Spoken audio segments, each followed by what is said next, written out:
clase número 2. Como resultado de aprendizaje vamos a tener analizar las reacciones celulares frente a agentes injuriantes o noxa. ¿Qué se le ocurre como agentes de injuria o noxa? Injuria, noxa, ¿qué se le ocurre? Daño.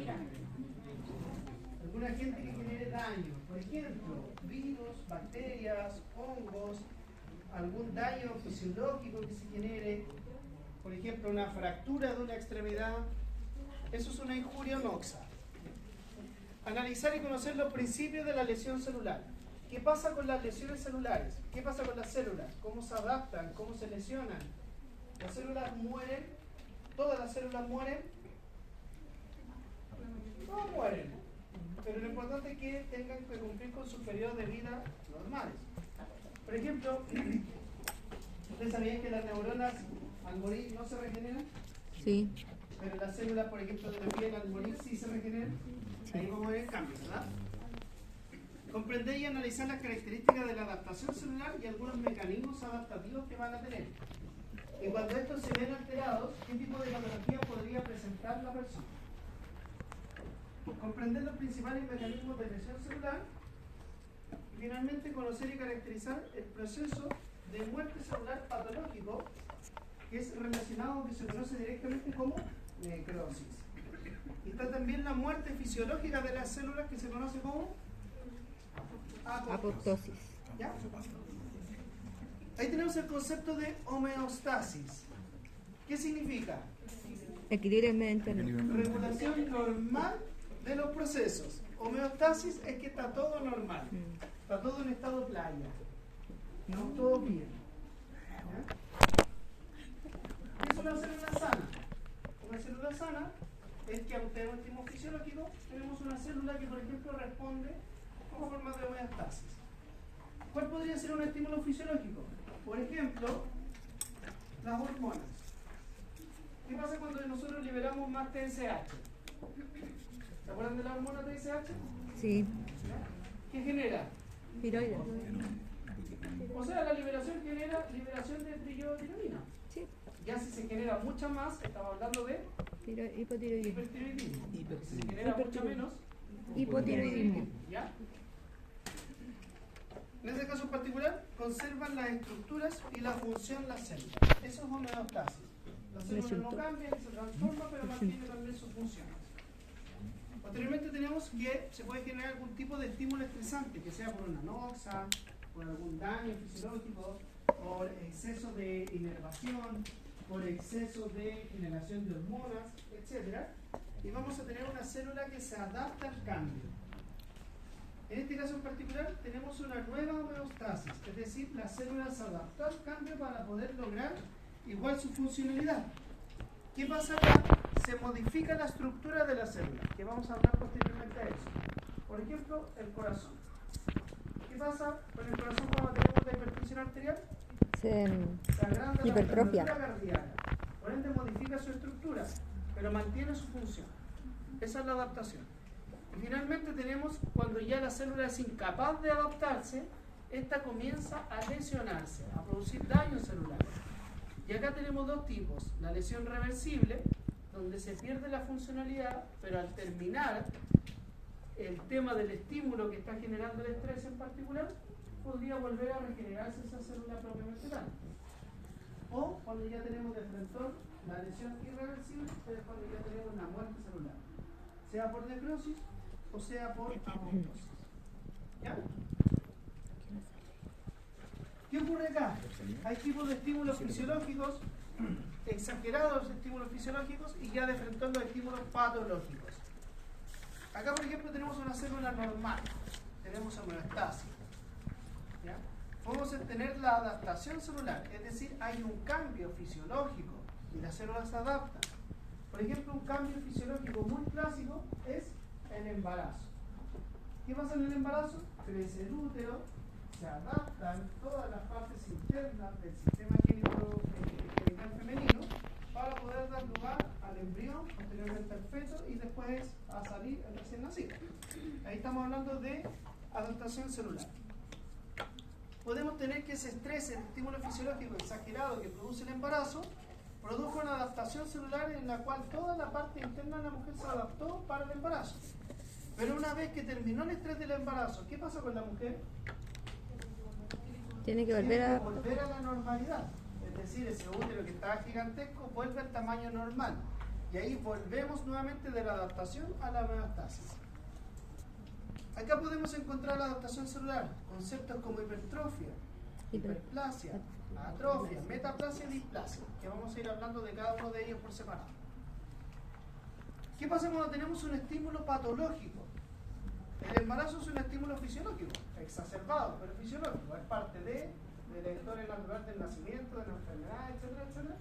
Porque nosotros, si la mujer no se embarazara, no nacería, ¿verdad? Entonces es fisiológico. ¿Qué pasa cuando tenemos un estímulo patológico?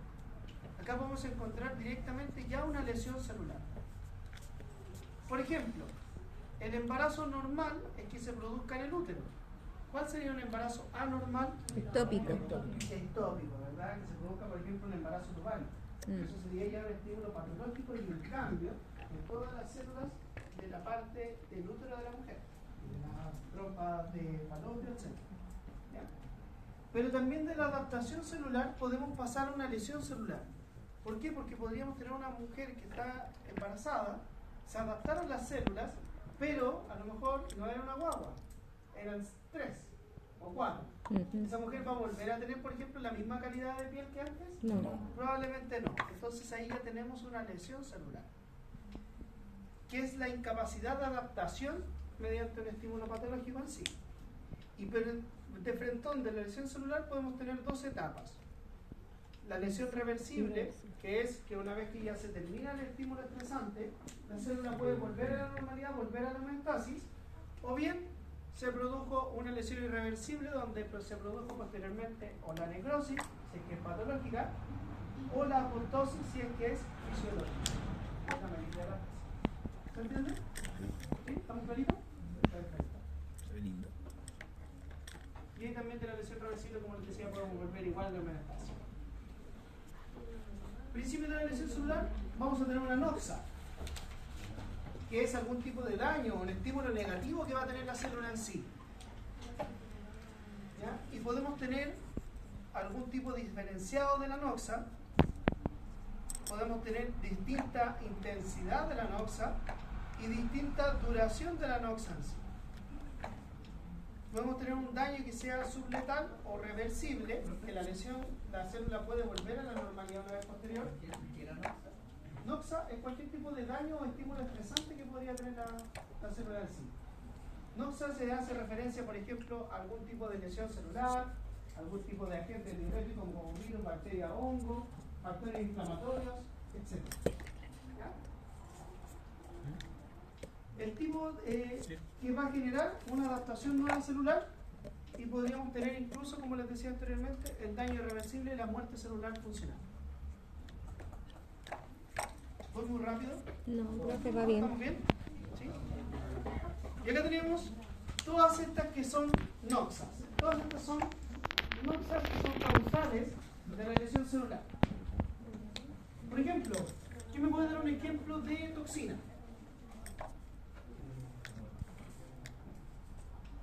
¿Alguna toxina que genere una lesión celular? Más fuerte, más fuerte. Ya, la picadura de una araña, ¿verdad? Lo que sucede en la ETA, ¿se acuerdan de lo que sucede en la ETA? La araña de rincón. ¿Es una noxa significativa o no? Por supuesto, ¿verdad? Genera necrosis a nivel de los tejidos. ¿Qué más? Agentes infecciosos. Virus, bacterias, hongos. ¿Ya? Hipoxia o isquemia. ¿Cuál es la diferencia? Hipoxia es falta de oxígeno y isquemia es ya la pérdida de la extremidad, como ¿Ya? de la irrigación sanguínea de la extremidad. Hipoxia, estamos claros que es poca cantidad de oxígeno en los tejidos. Y Sí, la pues. isquemia no es tan solo oxígeno. La pérdida del flujo sanguíneo. Muy bien, la isquemia es irrigación sanguínea. ¿Qué significa isquemia? Que la sangre no está llegando directamente a los tejidos. Y esta sangre, ¿qué es lo que transporta? Oxígeno. Oxígeno. ¿Y qué más? Dióxido de carbono. Nutrientes, pero el nutriente principal para generar ATP, fisiología, la pasaron recién. ¿Cuál es el nutriente principal para generar ATP en la mitocondria? Calcio. Bien quedado. La glucosa. La glucosa. Está bien ponderada glucosa. ¿Ya? Recuerden, Muy tenemos dos importante. tipos de respiraciones. Tenemos la respiración celular. aeróbica, en el cual se ocupa el oxígeno, la glucosa, se generan 32 ATP y se elimina CO2, lo normal. Pero también tenemos la respiración patológica, que es la anaeróbica. Perfecto. ¿Y esta qué ocupa? Esta no. Ocupa cualquier cuestión que no sea oxígeno ni glucosa. Es la respiración a falta de oxígeno, que va a ocupar lo que queda de cantidad de glucosa, puede ocupar ácidos grasos o cualquier otro tipo de cosa que la célula busque para generar energía. ¿Cuál es la diferencia de la respiración que está dada sin oxígeno? Es que en vez de generar 32 moléculas de ATP, genera 4, 6. Y la diferencia es que el detritus, es decir, la eliminación que queda no es CO2, es lactato. ¿Y el lactato que genera? Acidosis. Por eso cuando veamos la etapa de shock, vamos a ver particularmente cuál es el riesgo de tener una persona acidótica. ¿Ya? Entre La otros. cuestión de la cetosis, ¿te acordás? Sí. Otro punto importante también acá, los desequilibrios nutricionales. La falta de proteína, por ejemplo. Me imagino que, no sé si hay alguien acá que sea vegano o que sea vegetariano. ¿Hay alguien acá, no? ¿O son todos carnívoros? ¿Sí? ¿Y cómo suple la proteína? Con vitaminas. Pero vitaminas son distintas a las proteínas. ¿Toma algún consumo de alguna polivitamínico, alguna proteína? ¿Se ha tomado alguna vez un examen de albúmina, por ejemplo? Eso es importante. ¿Ya? ¿Por qué? Porque si yo no como carne, la carne es una fuente proteica importante. Pero a lo mejor ella come garbanzos o come legumbres que también tienen proteína. Pero siempre es bueno complementar con algún suplemento proteico. O al menos tomarse una albúmina. ¿Ya? Yo en algún momento pensé en ser vegetariano porque amo los animales, me encantan los animales. Pero no hay nada más rico que un trocito de carne. Qué espectacular, ¿no? Oye, un choripancito. ¡Oh, qué rico! ¿Ya? Entonces, ese también es un punto importante. Las alteraciones genéticas, las reacciones inmunitarias. ¿Ya? Y ahora vamos directamente a lo que son las adaptaciones celulares. Miren este artista que tenemos, el perrito. Este perrito, ¿cómo está? Hipertrofiado. Hipertrofiado, excelente. Este perrito, ¿cómo está? Más chiquitito. Atrofiado, excelente. Este perrito, ¿cómo está?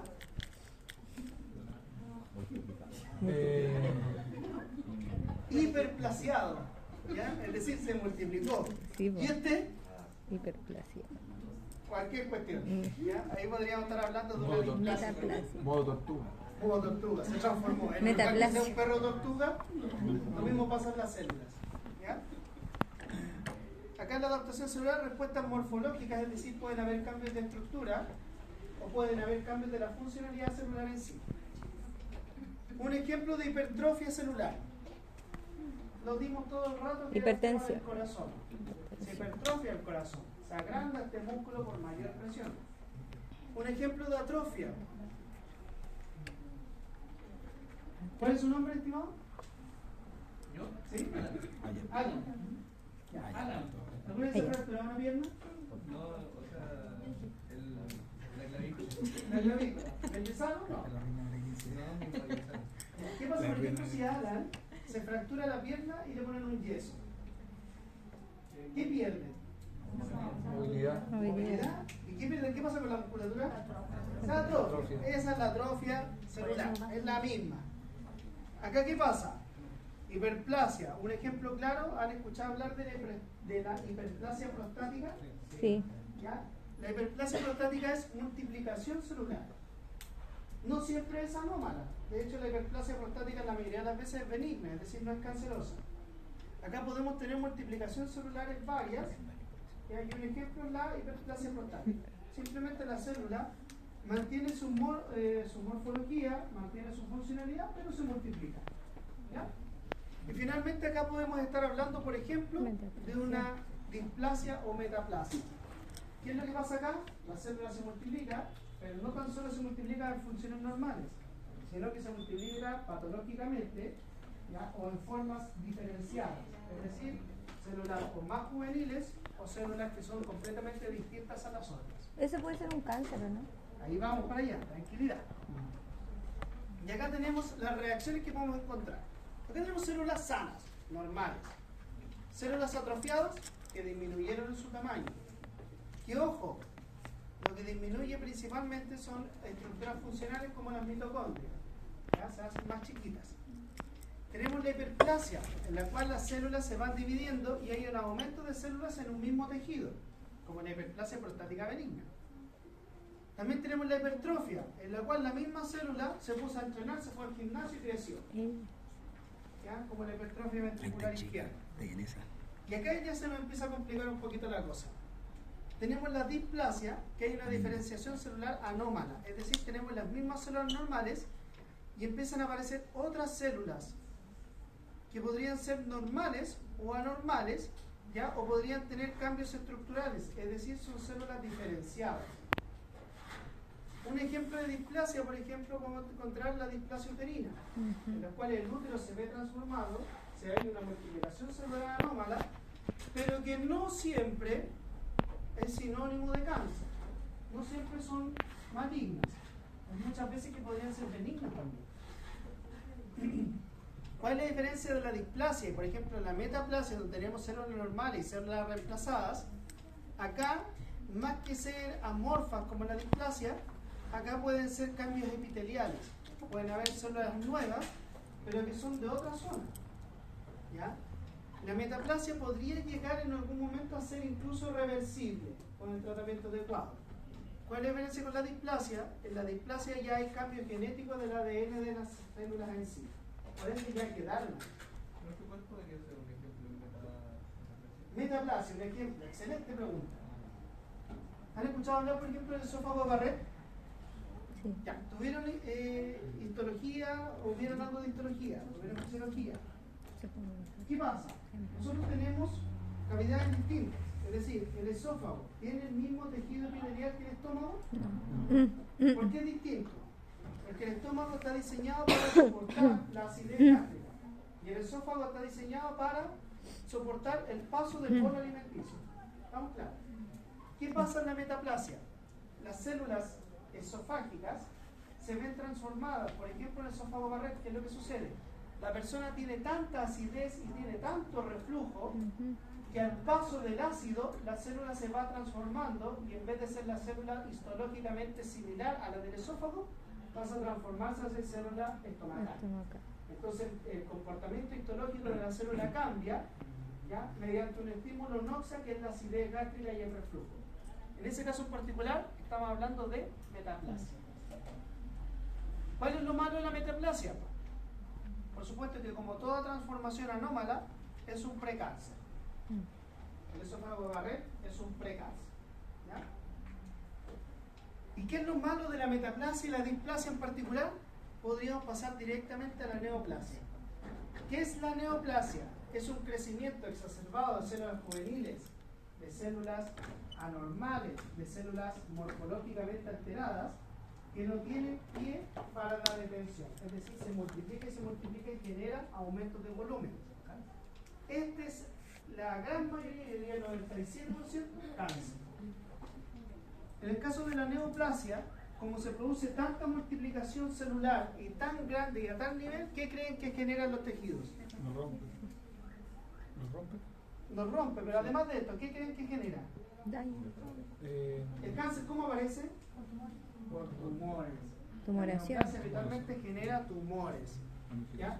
Y en el caso de la anaplasia, acá las células ya mutan también, pero acá en la anaplasia ya, si se fijan, no tenemos multiplicación juvenil y demás. Acá ya tenemos células totalmente amorfas.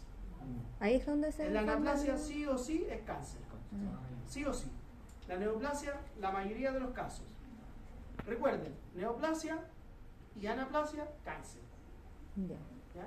¿Cómo se diagnostica el cáncer? Una biopsia. ¿Qué es lo que pasa, por ejemplo, en las etapas iniciales del cáncer? Me estoy adelantando un poquito en las clases, pero para que entiendan también esta parte. ¿Ya? ¿Qué pasa en la neoplasia? Hay una multiplicación celular anormal. Entonces se empieza a multiplicar y se genera tu tumor. ¿Qué pasa si usted le hace un escáner y le encuentran un tumor, por ejemplo, en el intestino grueso? Y según la imagen, solamente está el tumor. ¿Cuál es el tratamiento quirúrgico? Cirugía. Se hace la retracción y la extirpación de ese tumor. ¿Dónde se biopsia? Se biopsia el tumor en una parte, por supuesto, para ver qué tipo de multiplicación era, porque podría haber sido una displasia o una metaplasia benigna. O podría haber sido una neoplasia o anaplasia totalmente maligna y cancerígena. ¿Qué es lo que se hace además de esto? Se hace el estudio histológico de la piel circundante donde se reseccionó el tumor. Tejido sano. Del tejido aparentemente sano. ¿Por qué? Para evidenciar si es que se encuentra neoplásico o no. Porque por supuesto, ¿qué pasa si se resecciona el tumor? Se saca completo, se raspa incluso. Y de la zona circundante, de la piel supuestamente sana, se encuentran tejidos histológicos neoplásicos. ¿Qué se hace con esa persona?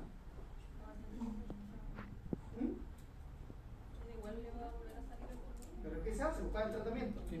Quimioterapia. Y se ataca completamente todas las células que podían haberse sido alteradas con respecto a esta multiplicación celular. ¿Ya? ¿Se entiende? ¿Sí? Perfecto. Vamos con la hiperplasia. El aumento de las células de un órgano. Aquí la tenemos. Partimos con 4 células, ¿cierto?, homeostásicas y terminamos con 8 células homeostásicas. 8 no, 7. Ahí tenemos la hiperplasia, que puede tener o puede darse por un efecto fisiológico, ¿ya?, o puede darse por un efecto patológico. ¿Qué tenemos? Los efectos fisiológicos, por ejemplo, estimulación hormonal o estímulos compensatorios. ¿Ya? En el caso de la fisiológica, de la hiperplasia fisiológica, podrían darse por las hormonas, por ejemplo. Podríamos encontrar los cambios sexuales. ¿Cuál sería un cambio fisiológico hormonal que genera hiperplasia, por ejemplo, en la mujer? ¿El aumento de las mamas? El aumento de las mamas. Excelente, muy bien. Y el del endometrio. Compensatorios. ¿Sabían ustedes que una de las células que es capaz de regenerarse mediante la hiperplasia es el hepatocito? ¿De dónde es el hepatocito? Del hígado. ¿Ustedes sabían que si usted le resecciona una parte del hígado, es muy probable que ese hígado que quedó se empiece a multiplicar hasta contrarrestar todo lo que se sacó del hígado, ¿ya?, y vuelva a regenerarse? Esa capacidad de hiperplasia compensatoria la tienen los hepatocitos. Y en su defecto, ¿qué pasa cuando es patológica? Estímulos hormonales excesivos, por ejemplo, la hiperplasia prostática benigna. ¿Qué otro estímulo hormonal excesivo podemos encontrar que genere hiperplasia?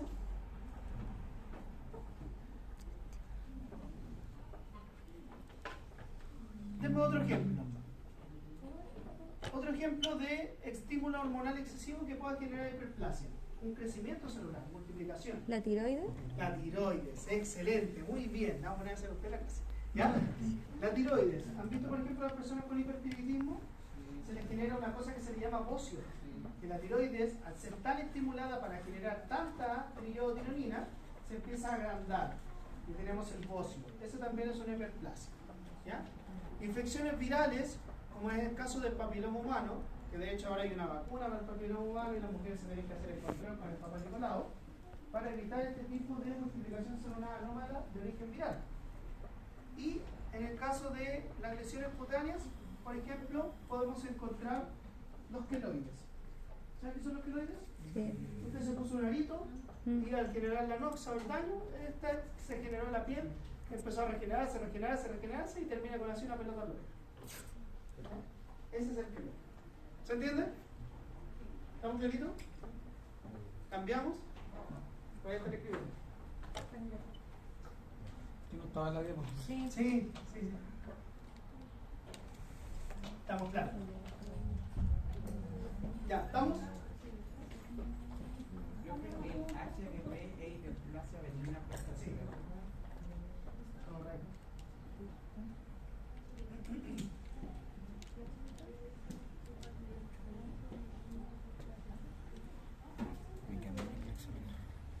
Seguimos. Posteriormente tenemos la hipertrofia, que es el aumento del tamaño de las células, principalmente los componentes celulares más que nada, ¿ya? Y hay diferenciación con lo que es tumefacción y edema. ¿Qué es tumefacción y edema? Es cuando ingresa mucha agua al espacio intracelular. ¿Qué pasa cuando hay mucha agua en el espacio intracelular? La célula también aumenta de tamaño y se puede reventar incluso. Pero acá la hipertrofia no se refiere al aumento de volumen por agua ni por otro tipo de contenido como ácidos grasos. La hipertrofia se refiere a que la célula aumenta de tamaño, principalmente en organelos, más mitocondrias, más retículos, etc. Y acá tenemos la hipertrofia. También se puede dar por características fisiológicas o patológicas. En el caso de las fisiológicas volvemos nuevamente a las hormonales, pero también acá tenemos el ejercicio físico. ¿Qué pasa si levanto 200 kilos 3 veces a la semana con 50 veces de repetición? Como lo hago yo todas las semanas. ¿Ya? Tenemos una hipertrofia muscular. ¿Qué pasa en la patología? Hay aumento de la demanda funcional, que es el caso más clásico del corazón y la hipertrofia ventricular izquierda. A mayor presión, a mayor resistencia vascular sistémica, necesito que el corazón bombee más fuerte. Y al bombear más fuerte, este corazón se va hipertrofiando. ¿Qué es lo malo? Que un corazón más grande no significa un corazón más sano. Al contrario. ¿Ya? Y acá en el caso de las hormonales tenemos una clara hipertrofia en el embarazo, donde el útero se agranda para poder contrarrestar todo lo que tiene que ver con el embarazo. Y acá en la hipertrofia ventricular, que puede generar incluso insuficiencia cardíaca, que muy bien vamos a ver en clases posteriores. Profe, llevar hipertrofia muscular todos los días del gimnasio no puede ser peligroso. Sí, todo exceso puede ser peligroso. Ya, pero ahí vamos a pasar de otro tipo de descarga de problemas. ¿Ya? Más adelante vamos a ver, por ejemplo, qué es lo que pasa en el caso del ejercicio extenuante. En el caso del ejercicio extenuante, tú puedes romper las células musculares, porque recuerda que las fibras musculares, para agrandarse, ¿qué tienen que hacer? Se tienen que romper. Por eso es que cuando tú levantas 200 kilos por 10 repeticiones, al otro día, ¿cómo decir? Te duele todo. Es porque desgarraste fibras musculares para que estas vuelvan a regenerarse y a crecer. ¿Qué es lo que pasa con el ejercicio extenuante? Puedes, aparte de romper las fibras musculares, romper los miocitos. ¿Ya? Y al romper los miocitos, se libera una sustancia que, al igual que en los glóbulos rojos tenemos la hemoglobina, orina y los sangre. miocitos tienen la mioglobina. ¿Qué pasa con esto? Se rompen estos miocitos, se libera la mioglobina a todo el cuerpo y se genera una patología que se llama rhabdomyolysis. La orina, o sea, sangre en la orina. Claro, se rompen todas las fibras y genera daño renal. Y es súper grave, porque te jode el riñón rápidamente. De hecho, no, después, cuando veamos eso, vamos a contar, ¿ya? Es un caso como muy extremo, nunca antes visto. ¿Ya? Sí, nos dejó ahí. Nos dejé ahí, ya se los cuento. Conocí un caso en el hospital naval de una pareja que llegó, que eran pololos recientes, ¿ya? Y se fueron un fin de semana a la playa. Pololos recientes se fueron un fin de semana a la playa. ¿Cómo a regalonear? ¿Cómo habrá sido que el hombre se empezó a descompensar y todo, le hicieron todo el examen y tenía rhabdomyolysis? Imagínense el esfuerzo que hizo ese pobre cristiano. Y hasta por eso seguro produce la rhabdomyolysis. Imagínense romper las fibras musculares a tal punto, a tal ejercicio, de generar una rhabdomyolysis. De hecho, la causa más común de rhabdomyolysis no es por el ejercicio, es por la electrocución. Cuando la persona se electrocuta, se rompe la fibra muscular. Así que es un campeón. Ahora si me dicen que tengo rhabdomyolysis por eso, no, un campeón. ¿Ya? Ahí tenemos el miocito normal. Tenemos una respuesta adaptativa al aumento de la carga. ¿Ya? Tenemos esta respuesta adaptativa y que genera una hipertrofia patológica. Ahí tenemos, por ejemplo, ese corazón. ¿Qué pasa con ese corazón al aumentar esa masa muscular? Aumenta el trabajo, aumenta el requerimiento de oxígeno y glucosa. ¿Y qué es más fácil? ¿Una persona que se infarta con un corazón chiquito y normal o esa persona? Eso no es mucho más fácil que el infarto. Que se rompa alguna, o sea, que se obstruya alguna arteria, ya porque tenemos mucho más que irrigar y aumenta mucho más la demanda. Y acá tenemos una lesión celular que podría ser reversible. Y acá es en el caso, ¿qué significa habitualmente los contenidos amarillitos? Colesterol, triglicéridos y demás. Vean ese corazón lleno de triglicéridos. ¿Ya? Ahí están los completos, los churrascos, el sushi, todas esas cuestiones. Alta. Ahí de hecho tiene que pensar que las células están inundadas de grasa. Hay un poco de grasa, o sea, hay un poco de célula en la grasa. Hay un poco de célula en tu grasa. Ese hombre yo creo que se tiraba unos 7 completos al almuerzo. ¿Ya? Imagínense. Todos los completos, los churrascos, la papa frita, todo lo rico genera esto. ¿Ya? Todo lo rico. Después tenemos la atrofia. Que la atrofia muscular, o sea, la atrofia celular, es la disminución del tamaño o del número de células de algún tejido. Y acá también tenemos tanto fisiológica como patológica. ¿Alguna fisiológica, por ejemplo? ¿Qué se les ocurra?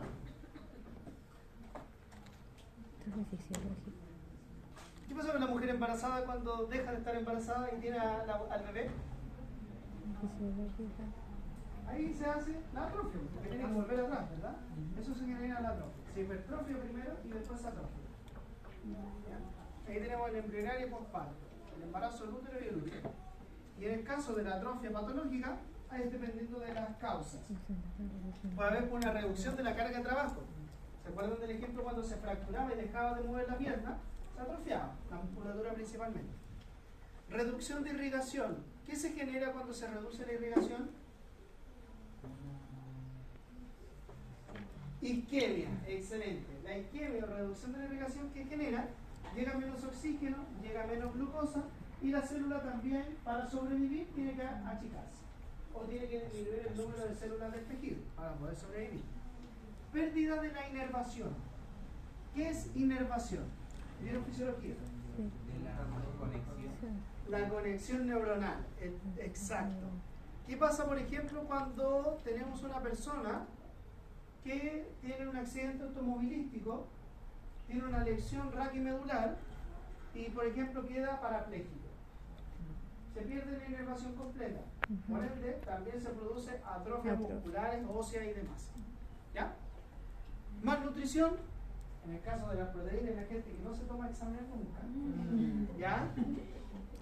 Pérdida de la estimulación endocrina. Por ejemplo, el hipotiroidismo. Tenemos menos estimulación endocrina, menos generación de triodotironina, por ende, en primera instancia, se achica la glándula tiroides. Profe, consulta, ¿en el crecimiento también se puede producir una atrofia en los niños? Principalmente cuando hay esto. Ah, ya.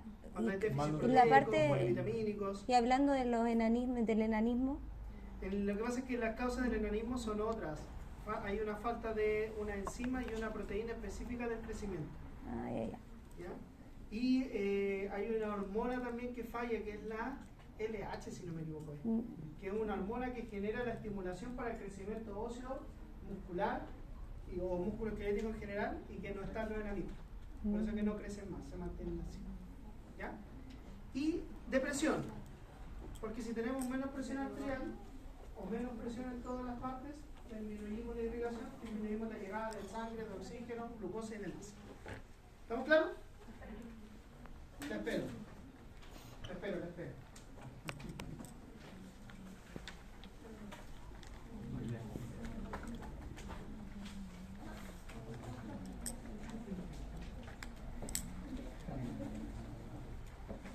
¿Terminó? Sí. ¿Profe, y las estrías? Las estrías principalmente se producen ¿por qué? Porque se genera un mayor crecimiento a nivel de la piel, se empieza a estirar la piel y cuando se disminuye no es capaz de regenerarse bien la célula que se genera la estría. ¿Qué pasa, por ejemplo, en las embarazadas? ¿Qué pasa? En algunas. La mamá. Esa es como la mejor, porque es polivitamínica. ¿Sería atrofia o no? En ese caso en particular, no es tanto atrofia. Es mala regeneración, ¿no? ¿Ya? Y en las personas también cuando suben nos bajan mucho de peso. También.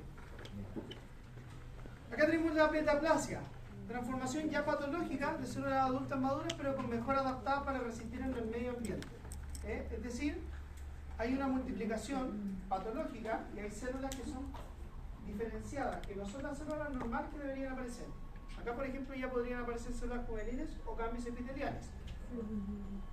Y acá esta es siempre patológica y tenemos que sea reversible o que sea adaptada. ¿Ya? Predisponente para la neoplasia, que el ejemplo más claro es el esófago Barrett, que era cuando cambiaba el epitelio del esófago hacia el del estómago. Y en el caso de que sea reversible esta metaplasia, que a lo mejor algún estímulo que esté generando la metaplasia se retire.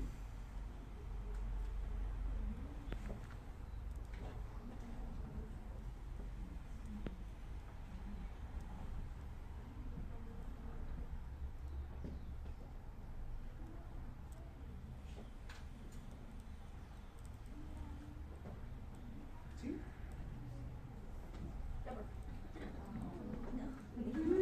Y finalmente la displasia, ya volvemos atrás. Por supuesto. Pero esto está en el digital.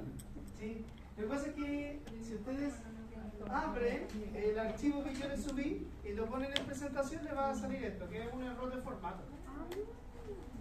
Igual está. A mí en el iPad tampoco me abre eso. No, pero sí al abrir en presentación. De hecho, yo planeaba hacer la clase sin que me aparecieran esto. Y ahora, mágicamente en la mañana caché que sí aparecía. ¿Ya? Ya, perfecto. Y finalmente vamos a encontrar la displasia, que es el crecimiento, ¿ya?, de los tejidos en sí y multiplicación celular también anómala. Acá, además de crecer las células, además de multiplicarse, podrían aparecer más células juveniles, ¿ya?, y más células que son incompletas totalmente.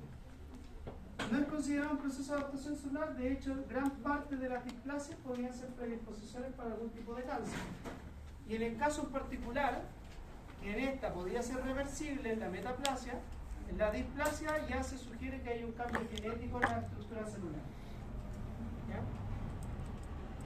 Por ende, acá ya tenemos alteración celular y no tenemos una reversibilidad.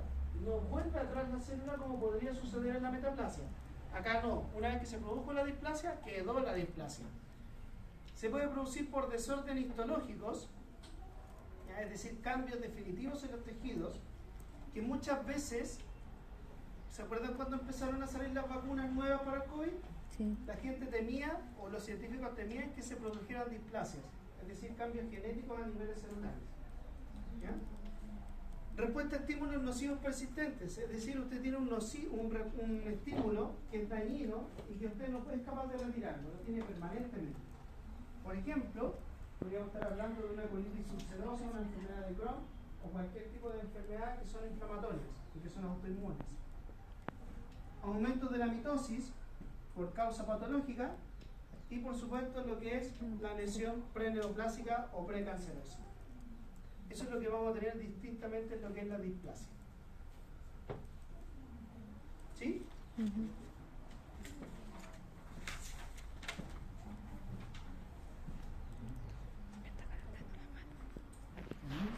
La mano para la mano. ¿Vamos?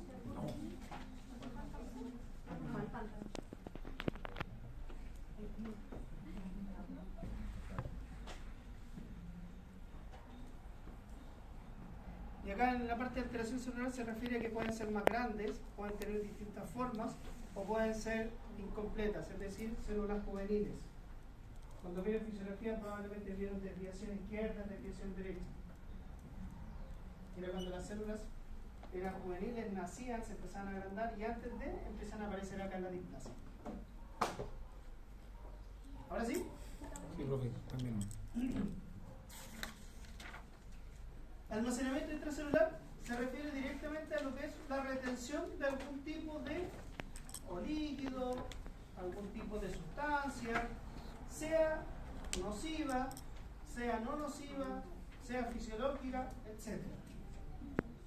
Podemos encontrar sustancias endógenas, que es decir, del mismo cuerpo humano.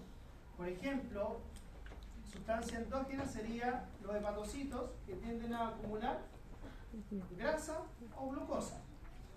Y exógena, en el caso, por ejemplo, del cianuro, que es una sustancia tóxica, nociva, y que se genera o que se introduce en la célula propiamente tal y genera daño celular. Habitualmente son sustancias endógenas, la gran mayoría de las veces, pero también podemos encontrar sustancias patológicas o sustancias tóxicas que ingresen al contenido intracelular. Y ahí el ejemplo más característico es del hígado, que acumula glucosa y acumula también grasa. Como los triglicéridos. Ahí tenemos un estudio histológico de un hígado de alguien que se come los 7 churrascos al almuerzo. Ahí está. ¿Ya? ¿Sí? Profe, la citis no. La asitis. ¿Sí? La asitis también, pero la asitis es patológica. Patológica. Ah, sí, por La una asitis, ¿qué es? La asitis es aumento de volumen Líquido en el acítico. espacio peritoneal. Se filtra. Ahí ya se habla más que de un almacenamiento intracelular, de una filtración intracelular. Ahí se conoce como la guía del tercer espacio. Pero cuando veamos patología hepática, vamos a ver ahí lo que es el tercer espacio. Ahí tenemos ejemplos de una célula hepática, donde tenemos un metabolismo anómalo y tenemos el hígado graso. Los hepatocitos están llenos de grasita. Acá tenemos acumulación patológica también de proteínas. Podemos encontrar que se empiezan a acumular detritos celulares porque no hay enzimas, hay falta enzimática. Y también podemos encontrar, por ejemplo, acumulación de otro tipo de tejidos o contenidos o materiales exógenos. Es en el caso, por ejemplo, de las intoxicaciones, donde la célula empieza a guardar este almacenamiento de sustancias tóxicas.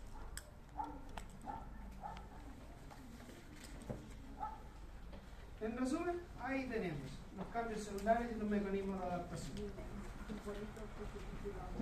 ¿Sí? Perfecto. Hay unos videitos ahí que están, que lo explica una chica también como en 15 minutos, súper buenos, que son con dibujitos y están re buenos entretenidos. ¿Ya?